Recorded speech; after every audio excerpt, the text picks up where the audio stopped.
Um, my name is Onyeka Chimano. One of the business I do is a health and safety practitioner. That's one of my businesses that I do.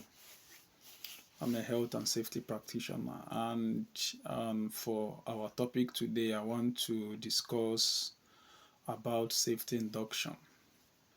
Basically, for those that want to join health and safety profession. One of the key topics anyone that want to join a health and safety profession should know about is safety induction. You should be able to know what a safety induction is.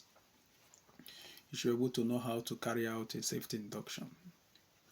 You should be able to know the different types of induction that we have and know when to use any of them and all that.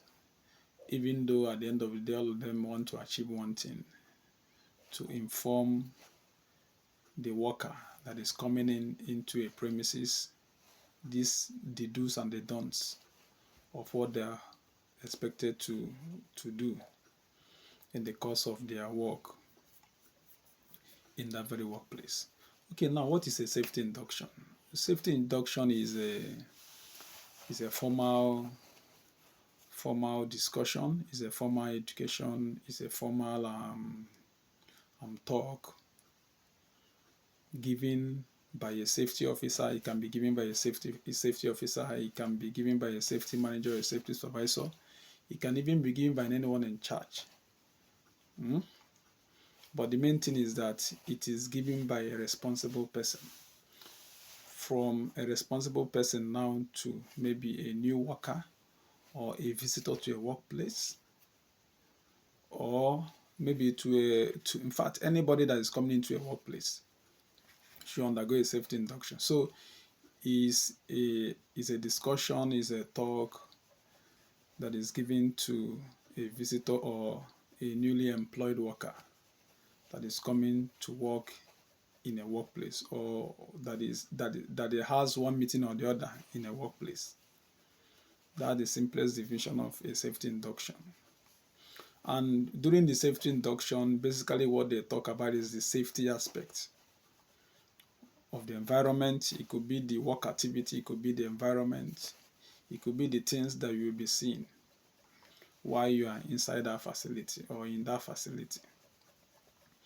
So during the safety induction, I think there are different types of safety induction depending. The safety induction that is being given to a visitor will not be the same that will be given to somebody that is coming to work maybe for more than 1 month. They are not the same.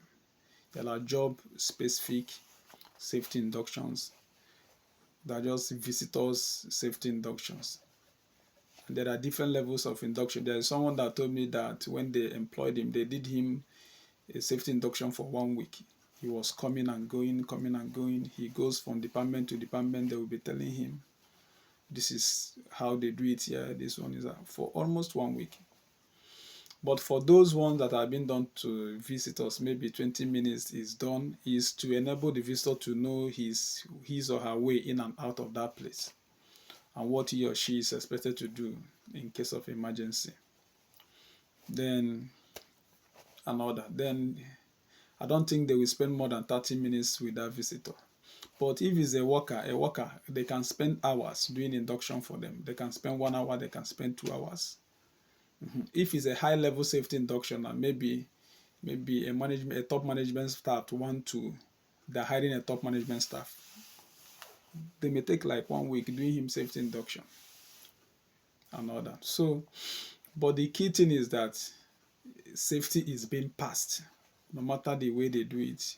Maybe 30 minutes, safety instruction is being passed from a responsible person to another person. That is it. Why do we even do safety induction? That's what we should be asking. Why do we do safety induction? Is there any need for safety induction? Is there any need? Why do we even do safety induction? I think there is need for safety induction. There are times people can come to sites maybe where they don't know before. They will be exposed to the things that they have not seen. And once someone is exposed to things that they've not seen, there is likelihood of that thing causing them injury, causing them harm. So this is where the safety induction will now come in, to tell you beforehand, this is what you are going to see here, this is what you are going to see here, this is what you are going to do in case if you are being exposed to this very particular thing. So safety induction will help to prevent an accident.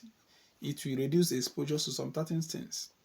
And you know, there are some places you don't need to go, but if they don't tell you, you may likely go there. But from induction, the induction will tell you, okay, this is what you're going to see here. Don't go here, go here, don't do this, oh, don't do that. Oh. That is what the safety induction will entail. And then again, the safety induction will tell you what you need to do in case of emergency. Maybe you are in that very particular premises and you hear a fire alarm. This is where you're going to respond to. This is what you're going to do. During the course of the safety induction, they will tell you, okay, in case of a fire, on hearing an alarm, you leave whatever you're doing and walk towards the muster point. But if you don't have this knowledge, there's no way that you will know, you will even engage in it, because it is what you know that you will do. It's the knowledge that you have that you can apply. If you don't have that knowledge, you can't apply it. So safety induction has so many benefits, a lot of benefits.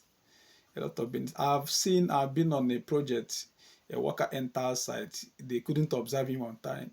Within few minutes that he entered site to work, he had an injury. And for so reason that he didn't engage in safety induction. Nobody knew when he entered, and he started working, and he had an injury.